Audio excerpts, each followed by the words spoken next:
a gente começar nosso bate-papo, eu vou me apresentar, Luiz Bernardo também. Olá! Olá, boa noite. Como vai, Mércia? Tudo bem? Boa noite, Luiz Ok. Bernardo. Que prazer estar compartilhando com você através da Conecta, da Clínica Conecta Saúde, né? Esse tema tão relevante nos dias atuais. Vamos nos Obrigado, muito boa apresentar. noite. Oh, que bom. Que Uhum. bom que, né, deu tudo certo. Eu estava falando aqui com o pessoal que a data a gente ficou, né, na agenda. Ah, Ah, feriado, mas vamos lá, né? É uma sim, oportunidade sim. de estar falando sobre essa questão, né, dessa relação família, pessoa idosa, e a gente não Ótimo. poderia deixar, né? O pessoal já está Uhum. entrando, dando boa noite. Eu já falei para enviar sininho, subir coraçãozinho, coisas aí das redes sociais que a gente ainda está, né, se integrando Uhum. mais. Mas vamos lá. Boa noite. Um prazer estar aqui com vocês, compartilhando um pouquinho, né, algumas informações. E quero agradecer de antemão a Clínica Conecta pela oportunidade, Tereza Monerá, que está aí à frente da clínica, e desde já, né, agradecer a Luiz Bernardo também pela Ah, sim, parceria. obrigado. Também sou grato. Eu sou Messia Ah, França, psicopedagoga clínica, né? Eu me especializei, né? Estou me capacitando, me qualificando cada vez mais por esse público, né? Das pessoas idosas. Então, eu estou finalizando a pós-graduação em neuropsicologia aqui na UNIT, faço também a pós-graduação de gerontologia e saúde mental, fiz alguns cursos, né, de estimulação cognitiva. Então, estou aí trilhando esse caminho, né, que eu me interessei, que eu me apaixonei, que eu faço com o maior prazer, esse atendimento especializado. Quando falo em psicopedagogia, as pessoas falam logo, né? Ah, criança, ah, adolescente, quando eu falo não, 60 a mais. Aí o pessoal, olha que uhum. interessante, né? É algo novo, principalmente na cidade onde nós moramos, né? Em Aracaju. Eu Hum. acho que tem gente aí de outras cidades, viu, Luiz Bernardo? Quem Sim, quiser ir sim, colocando sim. aí É. a cidade que está falando, viu, Uhum. gente? Dando boa noite, dizer a cidade que está falando, vai ser legal para a gente interagir. Então é isso, né? Eu Perfeito. faço o atendimento na Conecta, com 60 a mais, a gente faz um trabalho lá de estimulação cognitiva, que é uma terapia não farmacológica. Depois a gente vai falar um pouquinho mais sobre ela. Nós fazemos o atendimento individual e agora, né, que as coisas estão melhores, vamos tentar voltar aos grupos, né? O grupo de estimulação cognitiva 60 a mais. E vou deixar agora a palavra com o Luiz Bernardo para ele também poder se apresentar. Bem, muito boa noite, Mércia. Muito boa noite a todos que estão nos acompanhando. Também quero agradecer a iniciativa da Clínica Conecta, na pessoa da Tereza Monerá. Tem sido uma grande amiga, já uma grande parceira de trabalho, e nos dá essa chance e promove esse momento. Eu sou muito grato a ela. Quero agradecer a presença de vários amigos e colegas também, que estão já nos cumprimentando. Eu confesso que tenho uma certa falta de intimidade com o Instagram, né, com as coisas que acontecem no Instagram, né, em termos de lives por essa rede. É a primeira vez que eu participo de uma, então sou muito feliz por ter meus colegas e amigos, como você disse, de outros lugares, né? Então eu vi já que a Marisa do Rio de Janeiro, minha colega de curso em Coimbra, está nos Legal. acompanhando. Ney Pestana também, né, daqui de Pernambuco, mora lá em Pernambuco, está acompanhando a gente aqui também. A senhora Gorete, eu acabei de ver que acho que cumprimentou a gente aí também, lá do estado de São Paulo. Então tem gente do Brasil todo. Eu acabei de falar com a senhora Miriam, de Manaus, também está nos acompanhando aqui.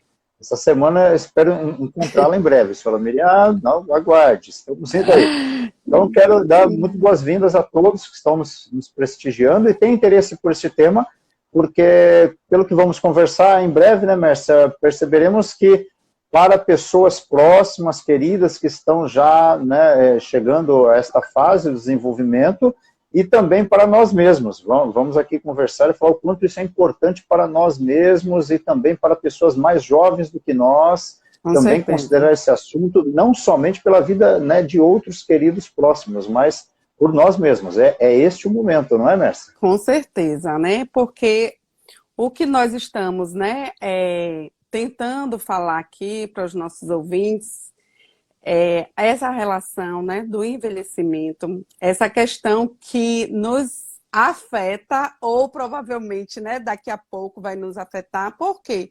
Porque, gente, o envelhecimento é uma fase do desenvolvimento irreversível, né? Não tem jeito. Uhum. E faz parte também das etapas, né? Nós, né, fomos Com bebês, certeza. crianças, adultos, adolescentes e com certeza iremos chegar no envelhecimento. E hoje o Uhum. envelhecimento está assim, sendo pauta, né, em várias discussões. Por quê? Porque houve uma aceleração. Já tinha uma estimativa de pessoas, né, que iriam chegar ao envelhecimento, mas não com essa rapidez que aconteceu. E por que isso aconteceu? Porque houve uma mudança na pirâmide etária. Então, hoje, né, as pesquisas, né, os estudos, cada literatura fala em um dado, mas a realidade é o seguinte: hoje nós temos mais avós do que netos. Né? Hoje é o dia da criança, então muita gente, É. né, falando aí Uhum. sobre os netos, e é verdade, tá? Isso é uma realidade Brasil e uma realidade mundial. E nos preocupa por quê? Por conta dessa aceleração, né? Nós fomos pegos de surpresa. Então, muitas pessoas não estão preparadas para lidar com essa fase do envelhecimento, né? A própria pessoa, o próprio idoso ou a família, né? Então, a gente é um desafio, né, que teremos aí, já temos. Está se falando aí muita questão da velhice, relacionando a velhice à doença, e é uma coisa muito contraditória. Por quê? Porque nós sabemos, né, a OMS, inclusive, o objetivo, né, a campanha dela, na verdade, era que seria uma década, né, essa década do envelhecimento saudável. Então, assim, de Uhum. 2021, né, a 2030, né, vai se fazer muitas campanhas em relação a isso, para ser a década do envelhecimento saudável. Porque também, Luiz Bernardo, a gente sabe que hoje, né, temos as novas velhices. Tem aqueles Sim, rótulos, sim, né, são das coisas novas. velhices, tem aqueles rótulos, Uhum. né, do idoso, do velho, mas hoje a gente já vê, né, o idoso ativo, as pessoas ainda com muitos projetos, né, e com novas perspectivas de vida. Então, assim, mudou muito essa questão, né, essa Sim. visão do envelhecimento. E com essa década, Uhum. então, né, propondo essa divulgação, esse trabalho, essa iniciativa, eu acho que a gente vai mudar muito essa questão do envelhecimento, tá? Então, nós vamos Com falar, certeza. partindo disso, nós iremos falar um pouquinho sobre justamente, né, essa relação, como essa relação, como esses vínculos afetivos e emocionais com a família e a pessoa idosa, né? Viemos Perfeito. agora de um tiratema, né, com a pandemia, onde, né, muitas famílias tiveram que serem acomodadas, né, tiveram que Uhum. remanejar algumas coisas. Então, passamos por isso agora, nesse período da pandemia, né? E Luiz Uhum. Bernardo vai aos pouquinhos aí estar falando com a gente sobre essa questão. Perfeito. Uhum. Para as pessoas que não me conhecem, né, eu já cumprimentei alguns amigos, né, pessoas que eu sei que tem vários que já até acompanham um programa que em breve começaremos, né, teremos o 7º episódio, aí já estão nos acompanhando.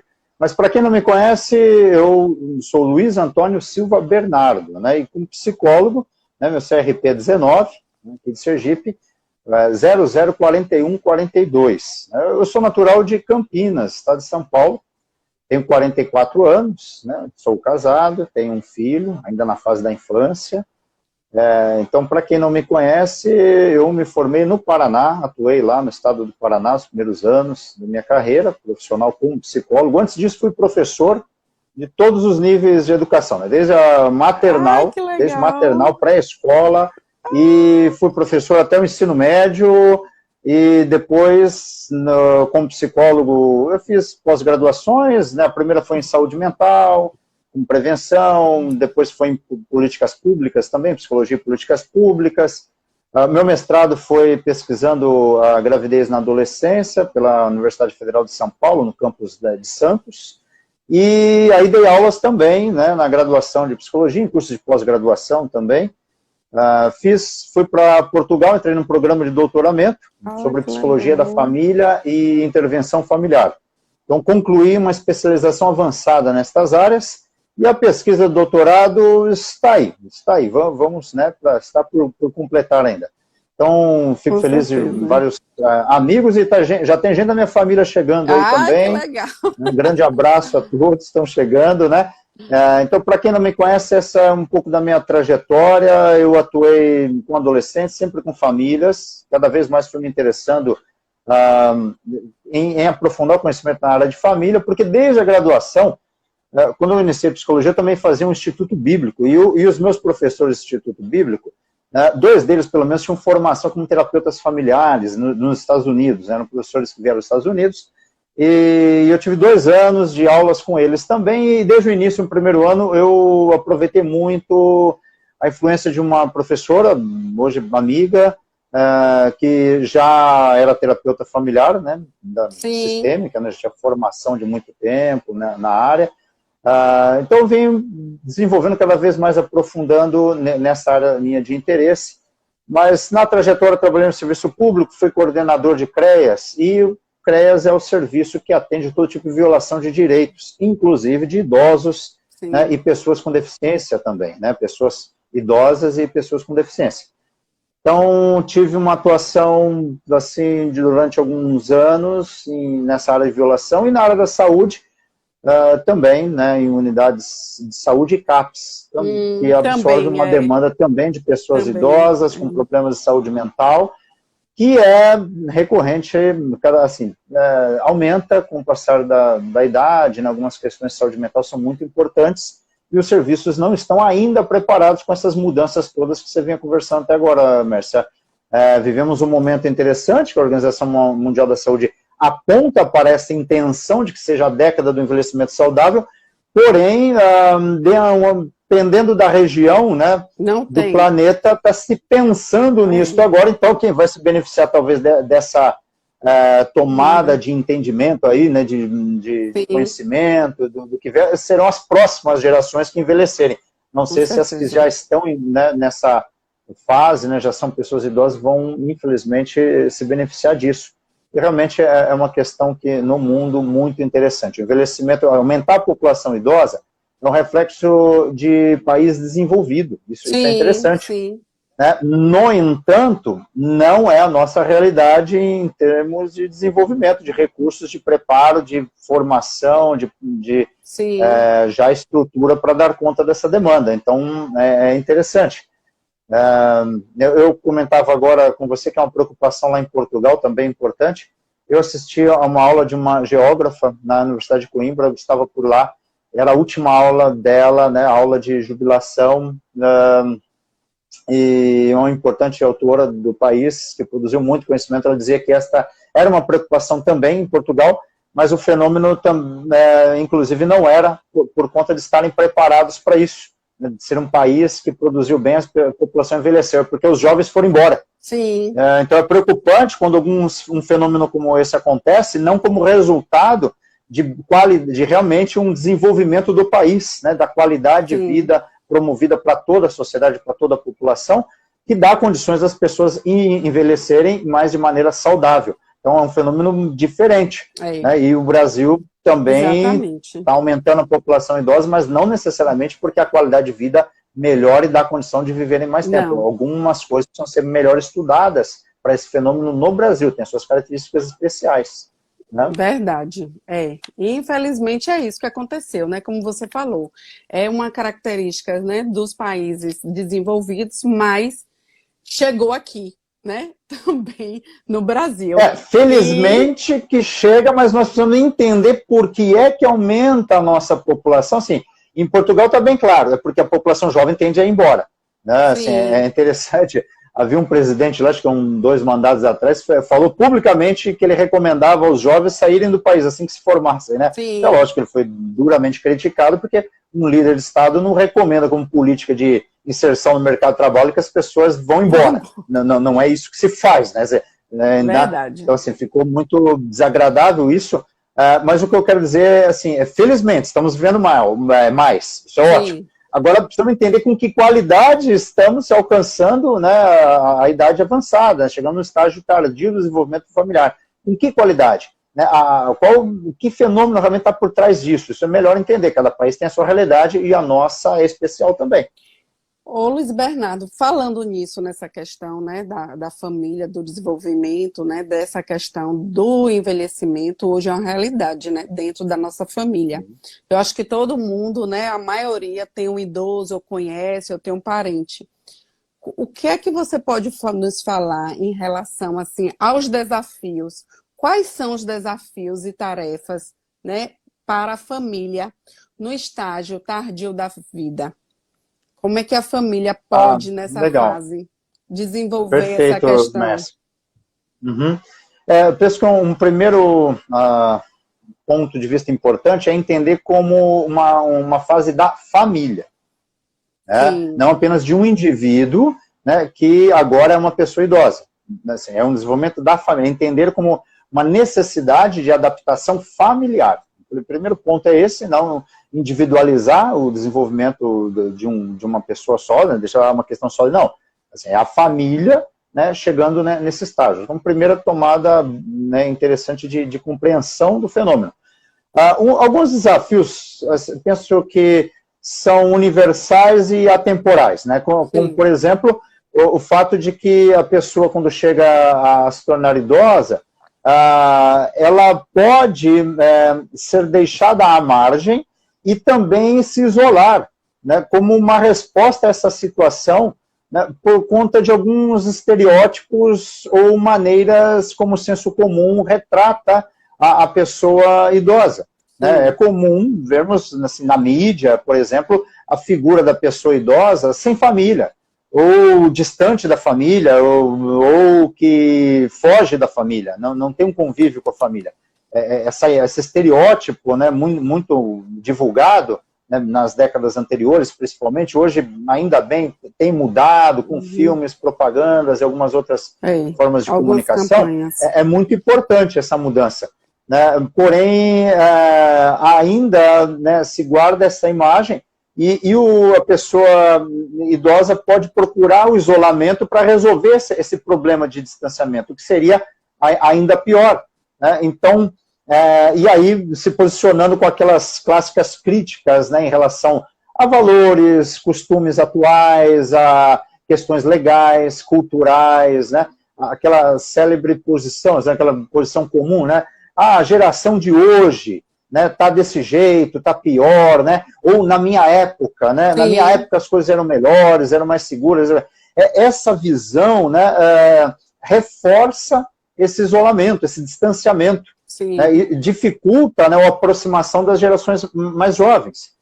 Isso eu entendo que é um pouco universal e atemporal. Né? É interessante. Acho que uma referência, uma ilustração, né, tem uma cena que eu gosto de mencionar para ilustrar essa ideia, de que não é incomum, assim, uma exclusividade nossa, de um filme clássico, né, por exemplo, do Poderoso Chefão. Né, tem uma cena interessante, assim, é um filme bem famoso, né, e não é nem um personagem principal, mas numa cena, é um personagem que chega lá na Sicília e tal, lá no sul da Itália, na casa das pessoas para encontrar, e ele se atrasa, eu acho que vem dirigindo, e ele diz, me atrasei, eu passei pelo centro, e havia uns jovens promovendo alguma coisa lá, né? Eu não recordo bem se era uma comemoração, uma passeata, alguma coisa, e ele critica, ele fala, esses jovens de hoje e tudo mais. E o Francis Ford Coppola, né, o diretor do filme, Sim. ele diz que propositalmente colocou essa cena, essa fala, para expressar essa ideia de que é universal, é comum. Toda geração, quando alcança a fase idosa, né, a velhice, quando envelhece, ela tende a pensar e a expressar esses pontos de vista. Assim, essa ideia de que a geração de hoje, né, não é como nós no passado, né? E aí isso promove um distanciamento, reforça um estereótipo, não é interessante. Assim, então, a própria pessoa, conforme vai avançando na idade, ela tem que desfazer isso, né? Até eu mesmo, onde convivo, né, já se não me esforçar, né, para entender me policiar, eu também posso criticar o que os jovens fazem hoje, né, principalmente em coisas que eu gosto de fazer, né? Posso, na minha época eu não fazia desse jeito, né? É uma expressão, eu convivo ainda, né? que a gente vê muito nessa questão.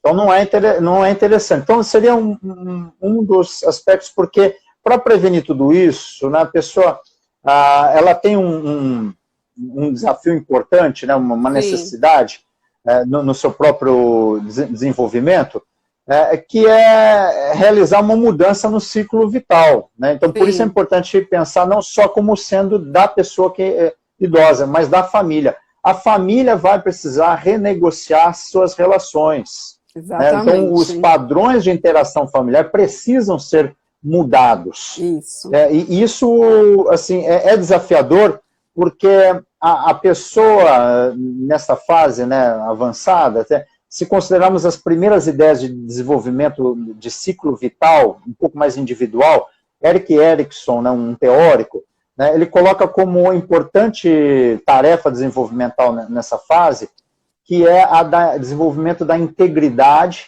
versus o desespero. Sim. Então, o Erik Erikson propõe tarefas desenvolvimentais assim, né, ele luta para alcançar isso e foge daquilo, né? Então, é um momento em que somente vivendo muitos anos, alcançando realmente essa fase idosa, é que você pode perceber quem na sua completude, no todo. Né? Eu completei, né? Eu estou completando, eu vivi muito, eu me conheço bastante, né? Eu vivi muito. Então, e isso é só para quem vive bastante. Tem autoridade, né? É uma autoridade, isso, de ser ele mesmo, né? A completude, né? Há a obra de Sófocles, né, de Rei, né, bem para o fim da obra, né, é a tragédia, né? Então, quando acontece a tragédia, um dos personagens diz: nunca diga que alguém teve uma boa vida, viveu bem, até que ele morra, né? Porque houve uma tragédia, né?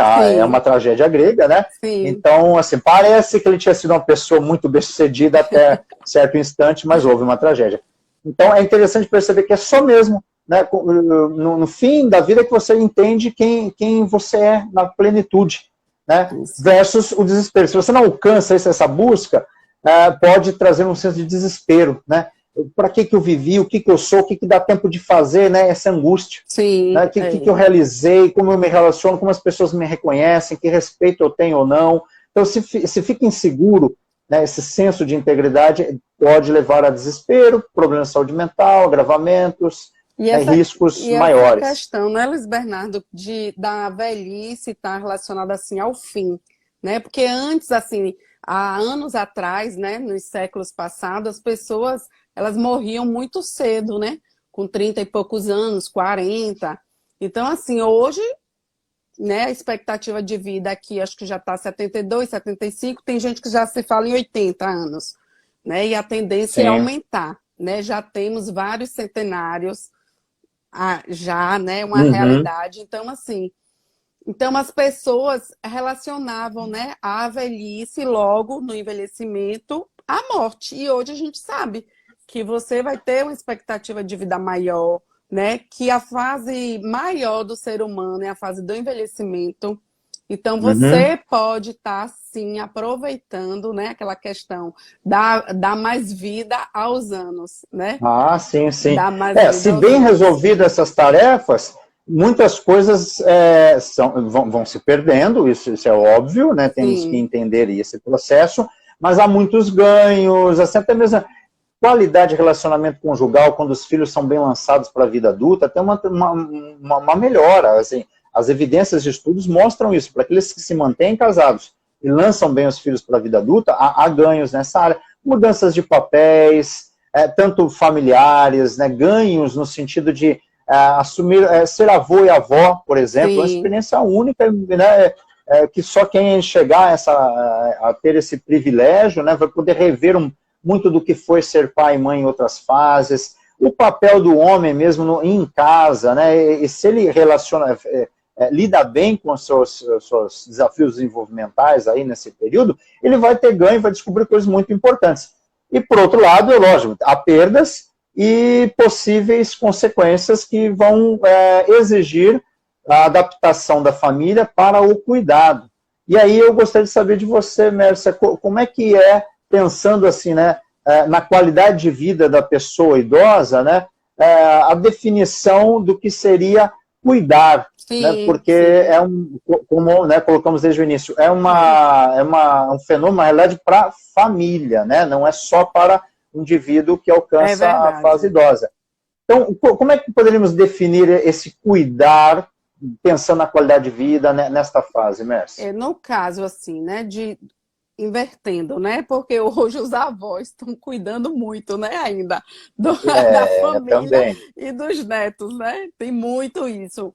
Mas, assim, quando a gente se trata, né, da pessoa idosa em relação à família, que inclusive no Estatuto do Idoso, né, fala da obrigação, né, da família cuidar, ser responsável pela saúde, pela educação, né, pela qualidade de vida e bem-estar do idoso. O que a gente pode falar sobre isso? Que eu acho assim, que o cuidar pode ir muito mais do que um simples ato, sabe? Eu acho que o cuidar, ele perpassa pela questão de atitude,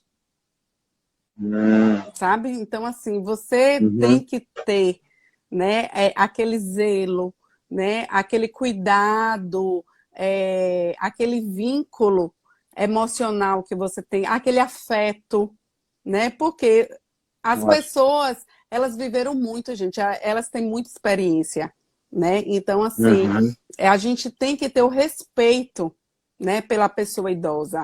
Então, às vezes, a gente vê essa relação, comparação, infantilizando o idoso, né? Os idosos não gostam de ser comparados com criança. Eu falo muito às famílias, né? E nunca serão crianças, né? Em nenhum sentido, serão, né? cada um na sua Precisarão fase. de cuidados, mas não significa isso, né? Não significa Exatamente. né, Então, assim, infantilizá-los, essa né? questão de atitude, de você zelar, de você estar perto, de você estar observando, de você saber ouvir, né? Então, assim, é um conjunto de atitudes que você pode estar relacionado a essa questão do cuidado. A postura diante da pessoa idosa já é o cuidar. Okay. Exatamente. Legal. Né? Eu acho que é mais ou menos por aí. Porque às vezes a gente acha que cuidar assim é só, vou pagar isso, vou passar a fazer isso, sabe? E é muito mais além do que isso.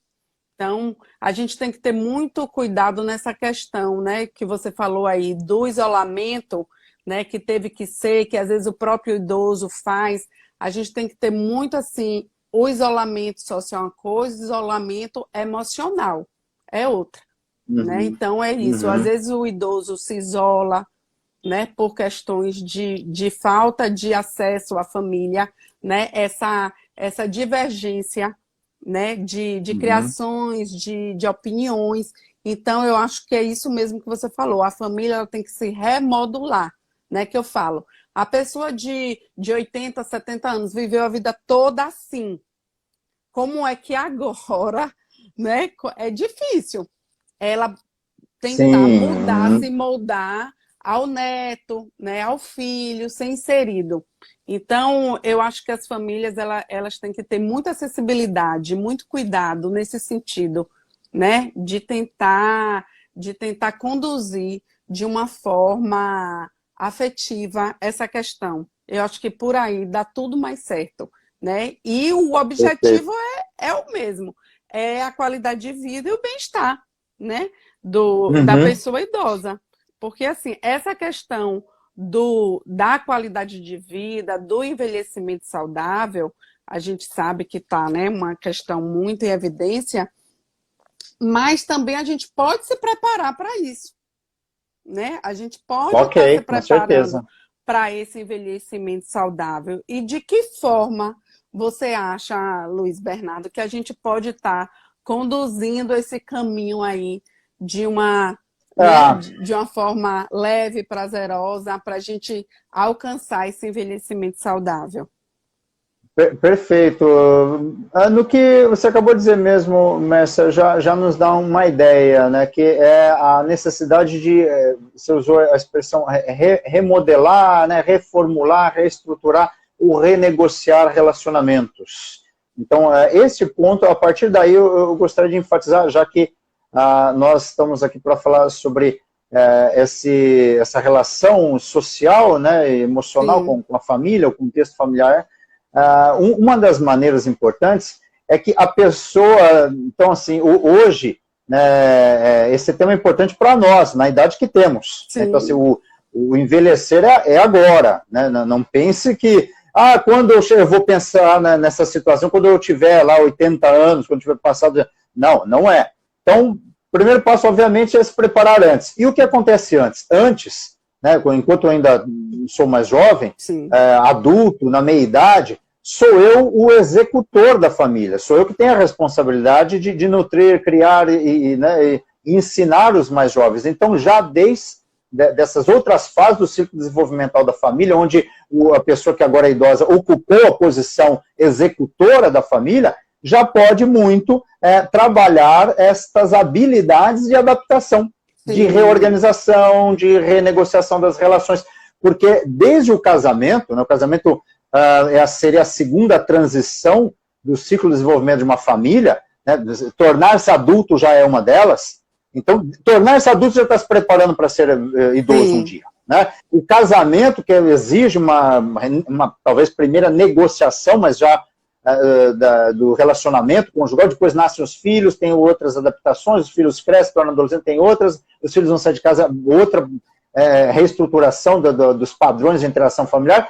Então, se a pessoa conduziu bem enquanto ela era a responsável, né, financeiramente, emocionalmente, educação e tudo mais, e serviu de modelo para os seus, já é uma preparação para isso. Para que quando ele deixar de ser o executor e for aquele que merece o respeito, a honra e o cuidado e o amor, ele vai sim. deixando o papel, né, ali de atuação de executor. Então ele, aí vou lembrar de outra cena do Poderoso Chefão, nem assisti eles esses dias, mas clássico, é fantástico. É no fim do filme, do primeiro do 1, né, Sim, e tá lá, né, o Marlon Brando, né, saindo de cena. Né? Então você vê nas cenas uma imagem, Marlon Brando, né, tendo uma reunião, tá, portas fechadas, com os seus membros da sua família da mafiosa, né, que são sim, homens todos, e, né, com idade, adulto, idoso, ele bem idoso, e quando abre a porta, o filho dele está em outra sala, os homens vão saindo, ele se retira, e todos os homens vão saindo dessa sala onde estavam lá discutindo, ninguém sabe o que lá, com sim, o Marlon Brando, que é o mais velho, e eles entram em outra sala onde está lá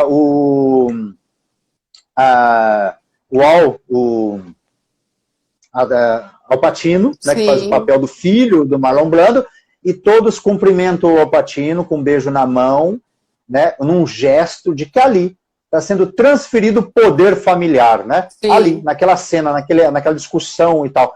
Ou seja, é uma transição. Ali é uma ilustração da transição do ciclo vital da família nesse período em que uma pessoa alcança a idade idosa e aí um filho, que por acaso nem é, eu acho que o mais velho, mas é o que se destacou no sentido de ter competência para assumir os negócios da família, embora seja a sim. máfia, ok, mas tomem a ilustração, né? A É, ilustração é isso. essa, né?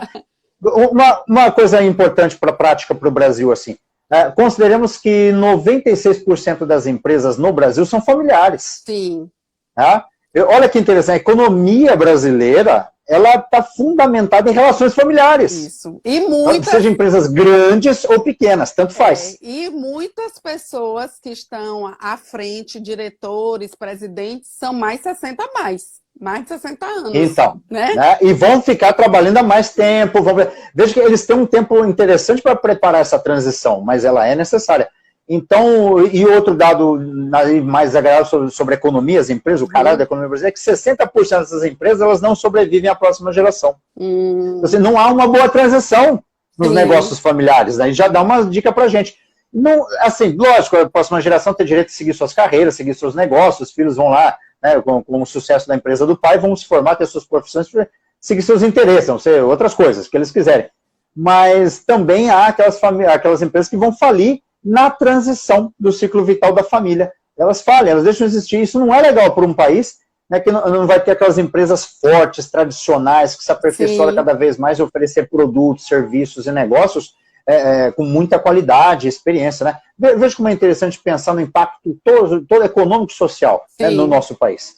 Então, olha, vai prevenir, já as outras fases é uma boa maneira de ir se preparando, mas tem coisas práticas específicas que vão além dessa transição, que eu gostaria de recomendar, como, por exemplo, visitar pessoas, ter este hábito, já desde antes. Porque na fase idosa, ter essa facilidade, né, de acesso a outras pessoas, como parentes, amigos, colegas, e receber em casa, várias evidências e estudos mostram que aumenta a longevidade, aumenta o tempo de vida, a qualidade de vida, esse relacionamento social, essa rede social. Né? Então, aí eu lembro, novamente, que falamos anteriormente, sobre não ter posicionamentos e visões que distanciem as gerações mais jovens ou outras pessoas que são diferentes de nós mesmos, né? Principalmente quando a gente vai avançando, amigos, colegas e parentes da nossa faixa etária vão até morrendo, e a gente tem que conviver com pessoas que não vão entender muito bem as nossas experiências, né? Não assistir os mesmos programas, não ler os mesmos livros, não, né? Então, assim, é interessante a gente não curtir as mesmas músicas, né? Então, a gente tem que ir se adaptando, então, é interessante pensar dessa forma. E eu acho que uma coisa que tem a ver com essa transição e do se preparar e se adaptar é ter bem claro as fronteiras do sistema familiar. Sim.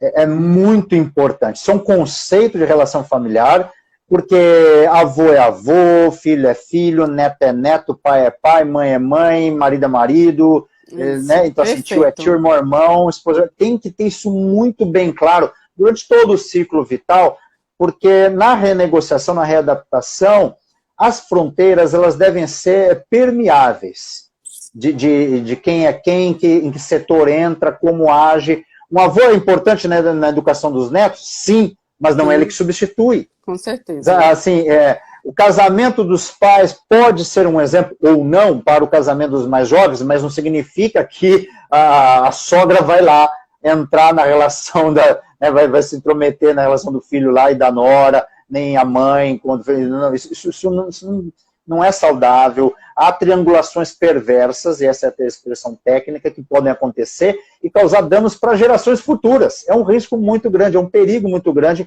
essa triangulação, né, de relacionamentos, mistura de papéis e a falta de diferenciação, né, de diferenciação no desenvolvimento, né, o lançamento dos filhos para a vida adulta, por exemplo, é uma tarefa fundamental. As pessoas têm que sair das suas famílias.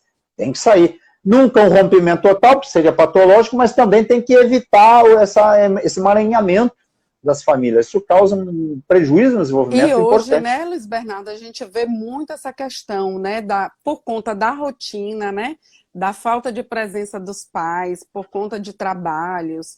E aí entra, né, o papel dos avós substituindo isso que você falou. Substituindo... Então, é saudável até certo ponto para um papel. A avó é aquele que vai dar algodão doce, o pai e a mãe é que ele vai proibir, e a dieta em casa é outra, né? Então, assim, isso é muito... sobrecarga financeira, né? Então, assim, tem muitas coisas que podem se tornar até mesmo violação de direitos, como você citou no início, né? Que precisamos estar atentos aos aspectos legais, a um estatuto que protege a pessoa já a partir dos 60. Isso. Precisamos respeitar essas coisas legais, desenvolvimentais, conhecimentos técnicos a ciência do desenvolvimento humano hoje é muito, muito avançada. Precisamos nos apropriar disso. Consulte um profissional, busque informação, leia o que é difícil e complicado ou consulte novamente um profissional, ele facilita o seu entendimento, né? Então, Com outra coisa que certeza. você enfatizar é essa questão das fronteiras. Elas têm que ser permeáveis, mas nunca rígidas nem difusas demais. Papel é papel, geração é geração, fronteiras intergeracionais, né? Sim. Isso são aspectos fundamentais do desenvolvimento. E para administrar bem, quando chegar essa fase para você não está sobre... Porque se não fizer isso bem, você vai se Isso, sobrecarregar de coisa, vai estar lá criando o neto, sustentando o genro, né, do filho, né? exatamente. Você vai estar lá morando um monte de gente em sua casa, você vai estar com problemas ou financeiros ou não, ou relacionais apenas, ou de falta de ter capacitado bem, né, e Exatamente. treinado os mais jovens a ter habilidades de relacionamento e tudo mais. É que ensinar seu filho, ensinar seu neto, que vai ensinar o seu bisneto, sabe? Práticas parentais, habilidades nesse sentido, tem que se apropriar desse conhecimento, tem que passar para as gerações. Não é você que vai fazer a Tudo. parentalidade, Aí não, fica não é dessa forma. sobrecarregado, né? Uhum. E E aí, acho que uma coisa que eu ia destacar também é a questão do luto bem elaborado. Porque como sim. envolve uma série de perdas ao longo do desenvolvimento, perdas são lutos. E uma característica de entrar na fase idosa é que provavelmente você viva a viuvez, vai Sim, experimentar essa experiência. Principalmente as mulheres. Os homens continuam morrendo mais isso, cedo. Né, por continuam. N razões aí. Né, não Uhum, vamos, assim, tem uma parte de razão para isso e tal, um aham, montão aí.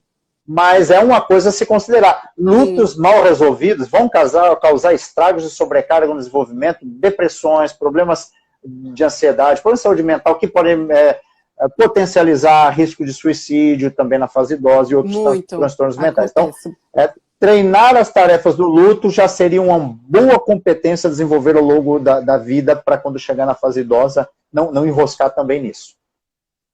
É. E assim ter uma saúde melhor, uma qualidade de vida, né?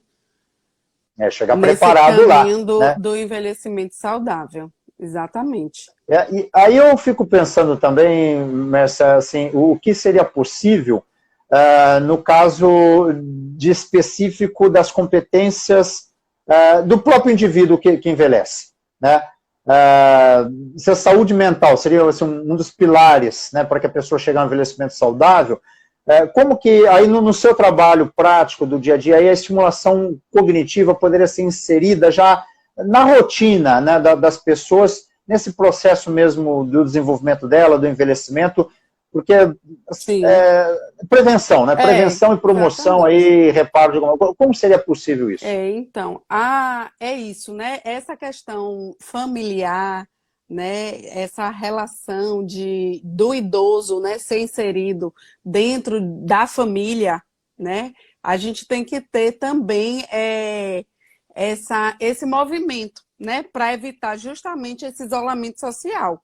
E o que a gente viu muito agora na pandemia, né? As pessoas, algumas agregaram, outras se distanciaram, né? E isso, Ok. e todos esses problemas acontecidos, né? E essa questão que você falou da viuvez também, tudo isso desencadeia para o quê? Um comprometimento cognitivo, né? Um declínio cognitivo.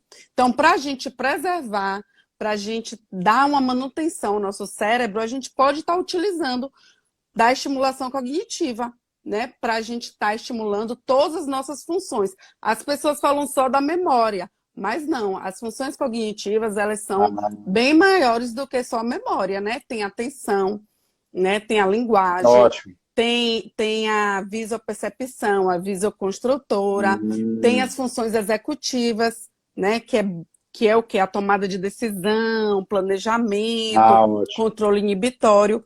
Então, assim, são coisas que dentro da família a gente pode estar trabalhando, né? As pessoas mais novas com Ótimo. as pessoas mais velhas. O que a gente pode estar fazendo, Messia? A gente pode estar fazendo um jogo de tabuleiro, está estimulando, incentivar a pessoa a ler um livro e contar história, né? Uma coisa bem Uhum. legal mesmo é assistir filmes, né? E Ótimo. depois estar discutindo o que é que a pessoa entendeu, qual foi a parte que mais gostou. Então, tudo isso a gente Uhum. vai estar praticando estimulação cognitiva. Tem Ir ao cinema e sociabilidade, o passeio do cinema, ou ir em grupinhos para o cinema, fazer umas coisas assim, Com pode. certeza, né? Como você falou, Uhum. fazer, né, a socialização, ela é muito importante nessa fase da vida. No desenvolvimento, manter o desenvolvimento cognitivo, né? Exatamente, né? E tem sim, tem práticas. Você, por exemplo, Messi, eu não tenho condição, né, de fazer uma terapia com você, né? Não tenho condição de... Mas você pode estar também desenvolvendo alguns trabalhos em casa, como vamos cantar uma música, né? Dar a letra da música para essa pessoa idosa, tá cantando com Uhum. você, tá? Ótimo. Rótulos de supermercado, por exemplo. Você pega dois panfletos de supermercado, chega em casa, recorta os pares, vamos brincar de um jogo de memória. Então, assim, são práticas que Uhum. a gente pode estar Ótimo. desenvolvendo. Isso que a gente vai estar estimulando o idoso, estar socializando e estar fazendo esse vínculo dentro da família. Então, Ótimo, é que bem bom. Famílias que têm interessante. o costume de estudar coisas juntas, poderia ser ainda mais fácil, né? Já que a família faz isso, eu Sim, continuaria. Eu fico pensando que recentemente comentamos num programa a respeito de religiosidade, espiritualidade, práticas, né, de espiritualidade que a família pode praticar, pode ter em sim, casa, né? Porque assim, as pessoas se encontram para orar, para rezar, para ler a Bíblia, para estudar, exatamente. e fazer atividades coletivas com suas comunidades religiosas. Tal. Isso tudo Tudo. também, cognitivamente, poderia É manter, ajudar o desenvolvimento cognitivo. muito bom. De qualquer Ótimo. forma, Que né, bom. o que a gente pode, o que a gente deve é sempre estar estimulando o idoso a novas práticas, a novas aprendizagens, né? Aí tem a jardinagem, tem aquele idoso que gosta, né, de estar mexendo na terra, né, nas plantas. Uhum. Tem a parte da música, né? Tem o artesanato, tudo isso a gente vai estar estimulando todas as funções cognitivas desse idoso, né? A gente tem esses Perfeito. trabalhos, né? De qualquer forma, a gente pode estar, e tem o trabalho mais direcionado que a gente faz lá na clínica, que é a terapia específica de estimulação cognitiva. Mas, Que caso bom. você queira praticar em casa, né? Todas essas opções você pode estar fazendo com seu familiar Perfeito. idoso. Ótimo. Isso, Bom incluir isso na vida já, né? Que bom. isso. Sim, Luiz. Então, no caso, a gente está falando da família, né? Então, eu queria ver com você essa questão. O que a família pode estar fazendo para prevenir, né, agravos psicossociais na qualidade de vida da pessoa idosa? Ah, legal, Messa. Eu gostaria de até continuar na mesma linha de raciocínio dos outros comentários. Primeira coisa, quem é que vai estar lidando geralmente com a pessoa idosa, né? É alguém que está na meia-idade, né? Sim, E quem está na meia-idade geralmente tem filhos adolescentes também, ou criança até, para lidar, ou seja, tem suas próprias tarefas desenvolvimentais do ciclo da família para resolver. Então, primeira coisa, cuide bem da própria vida. Faça bem as suas importante. próprias tarefas. Organize-se bem. Né? É casado, cuide do seu casamento. Né? Tem filho, criança. Vai educar bem essas crianças. Tem Sim, questões financeiras a resolver, resolva-as. Você resolva-as. Né? Desenvolva as habilidades que você... Então, primeira coisa, cuide bem da sua própria vida e você já está evitando agravos para o desenvolvimento de um idoso na sua família. Assim, já de antemão, isso, e está prevenindo o seu próprio desenvolvimento também, é no tipo um futuro. efeito Né? cascata, né? Se você tem uma dificuldade Isso. aqui, vai desencadear outras coisas. Isso. Outra coisa que estar atenta é que quando assim, surgirem problemas de saúde, é importante perceber se o idoso não está indo aos médicos tradicionais, evitando reconhecer que se trata de depressão, de desânimo, essas falhas aí no desenvolvimento, como você mesmo já comentou, de atenção, concentração, se não são outras questões aí de saúde mental. Então tem que estar atento a isso, porque tradicionalmente talvez a pessoa na fase idosa procure os mesmos médicos, clínico geral, aquele que sempre Muito. acompanha lá da reumatismo. Ok, tem que continuar em todos eles, mas também tem que estar sensível a que, olha, é próprio de que a idade vai avançando e questões cognitivas, de saúde mental também vão surgindo, né? Sim, Então, a família pode estar lidando com isso, reconhecer que, olha, há um estresse próprio de quando uma pessoa entra na fase idosa, de tarefas, porque veja, a pessoa está na fase idosa, na meia-idade, né, quem vai estar cuidando, assumindo esses papéis executores da família, vai ter que lidar, costumam dizer que pode estar numa fase sanduíche, né, que ela é o recheio, né, de um pão que pressionado por cima das pessoas idosas da sim, família e as crianças que ainda ela tem que cuidar. Né? Então, ela está naquela pressão de duas gerações. Então, é próprio perceber que tem muito estresse. E a família tem que refletir sobre até que ponto ela pode realmente dar conta de tudo. Então, antigas visões do tipo, vai institucionalizar a pessoa idosa ou não, é possível, depende de cada caso, depende de cada família. Assim, mesmo eu tenho percebido, há uma visão cultural de que outros países é comum deixar a pessoa, né, em instituições e tal, né, os antigos conhecidos como asilos e tal, e pessoas vão envelhecendo com pavor dessa situação. Não é bem assim. Há suas saídas boas, ou não, depende de cada contexto, cada família. Geralmente, as famílias, mesmo assim, Estados Unidos até, tem dados décadas antes, eu não sei se agora aumentou o uso desse tipo de saída, né? Mas não é. Geralmente as famílias vão procurar uma instituição quando realmente estão esgotadas, já tentaram muita coisa. Não é comum. Então não precisa ter medo de tentar as estratégias necessárias. Clínicas dias, cuidadores em tempo parcial, integral. Depende do contexto de cada família, né? O quanto se une, tem recursos para fazer. Então, uma maneira também é entender, aceitar a fase do estresse próprio, né, e não sobrecarregar com coisas que não eram para acontecer. Então, cuidar do próprio desenvolvimento das suas próprias tarefas em fases anteriores vai ajudar a lidar com essa e na sua depois, no futuro, né? E tentar descobrir com a própria pessoa idosa esses novos papéis, que, para a pessoa é novidade, e para a nossa sociedade, como você bem comentou aí durante a nossa fala, é uma novidade para a sociedade inteira, que as pessoas vão ver muito mais tempo e vão descobrir novos papéis, novas funções, novas características que nenhuma outra geração anterior sabia que tinha, mesmo com 70, com 80, com 90 anos. Então, é interessante, é uma novidade. Até então, não sabíamos sobre tudo isso. Então, vale a pena se dedicar a isso. Ai, passou tão rápido, que você acha? A gente já pois quase... eu estou vendo a hora, eu queria lhe fazer mais uma pergunta, eu acho que não vamos ter tempo. Estamos quase finalizando, mas é bom que fica com um gostinho de quero mais, né? Tá. Então, finalize, mestre, assim, eu ia fazer perguntas, mas fale de estimulação cognitiva ou o que você quiser. Não, finalize você, então, por favor. A gente tem que ter, né? A gente tem que ter na mente, né? Que a gente tem vários, né? Tem os novos velhos, né? Tem a questão da velhice, tem a velhice da senescência, tem a velhice da senilidade, né? Nem só por você, né? Estar nessa idade não quer dizer que você vai ter comorbidade, né? Vai ser uma pessoa doente. Não, a gente está justamente falando disso, né? Do envelhecimento saudável. É possível, sim, você ter uma qualidade de vida, você, né, ter um bem-estar, produzir, né, planejar, viver, né, de uma maneira prazerosa, leve, curtindo, né, essa fase, sim. Então, é possível através de práticas de hábitos saudáveis, né? Como a gente fala. Que ótimo. Um desses hábitos é cuidar da saúde mental. Né?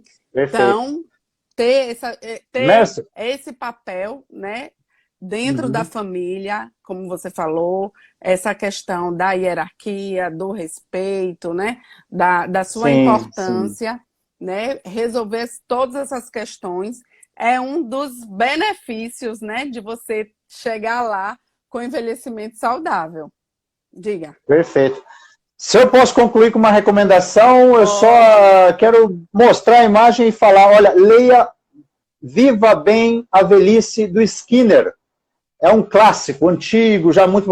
Mas o Skinner escreveu, um cientista, um grande cientista, um grande psicólogo do século XX, muito do que ele fez tem base em tudo que a gente sabe hoje aí para comportamento humano e tudo mais. Ele próprio escreveu, já como uma pessoa idosa, né, junto com Margaret Vaughan também, e ele mesmo falou sobre esse planejamento detalhadamente, como ele mesmo vivendo essa experiência, dizendo, então pense, né, um cientista né, humano, comportamento humano, falando sobre ele mesmo, como ele recomenda pensar esta fase da vida que ele estava experimentando. Ele viveu muito, acho que até passou dos 90, não sei se chegou para os 90 lá. Então é um excelente livro, está desatualizado, lógico, os exemplos práticos, mas devido às adaptações para os dias atuais, com recursos de internet, transporte, comunicação, tudo muito diferente, recurso de conforto, porque conforto é uma das coisas que ele enfatiza bem, fazendo essa devida, né, adaptação para os dias atuais. É um excelente material, recomendo a todas as pessoas. Leia Viva Bem a Velhice, do Skinner e Vaughan. É o que eu tenho para dizer. Aí as familiares leiam enquanto você é jovem, viu? Isso. Leia enquanto o jovem é jovem, tá? E quem já chegou lá, leia, tente recuperar uma informação que vai ser útil ainda para a sua vida, tá bom? Eu quero agradecer mais uma vez. Vou tentar deixar a live salva, tá? Quero Salva aí. agradecer a você, Luiz Bernardo, a Clínica Conecta. Olha só, Também dia agradeço. 1º de outubro foi comemorado o Dia do Idoso, então a gente vai estar nesse mês de outubro fazendo algumas lives, todas com o tema relacionado ao envelhecimento. Começamos hoje, né? Semana que vem a gente vai ter, e aí nesse mês a gente vai tentar fazer algumas lives falando sobre esse tema tão pertinente, tão importante na vida atual de todos nós, tá? Um abraço, Perfeito. um beijo, obrigada, gratidão. Vou tentar salvar a Obrigado. live, viu, gente? Luiz Bernardo, Salva aí. obrigada, viu, por tudo. Bernardo, também agradeço muito a Conecta, a você, a Tereza Monerá, mais uma vez, que tomou a iniciativa. Obrigado pelo seu trabalho, né, por todos que participaram. Muito obrigado pela atenção. Espero que você salve e dê certo. Eu não sei como essas coisas podem ser reaproveitadas depois no Instagram e não tô. E vamos nessa que tem o próximo programa aí para participar na rádio sobre família. Daqui meia hora. Tchau, tchau. Tchau, gente. Obrigada. Um abraço a todos. Tchau.